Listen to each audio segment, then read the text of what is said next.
Ayan guys, natapos na po namin itong isang kwarto na to. Ayan, natapos na po namin yan. Ayan. Lipat kami guys sa kabilang kwarto. Halika, tara. Ito guys na nagpisahan ko na naman to siya. Ayan, nagpisahan ko na naman yan siya. Ito na ka sa kabilang kwarto. Ayan, nagpisahan ko na yan guys.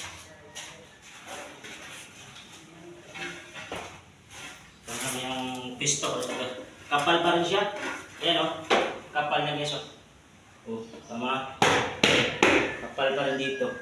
Umabot siya dito ang 3 pulgada guys. Kaya dito medyo dry na dito. Kasi mayroon ding manipis dun eh.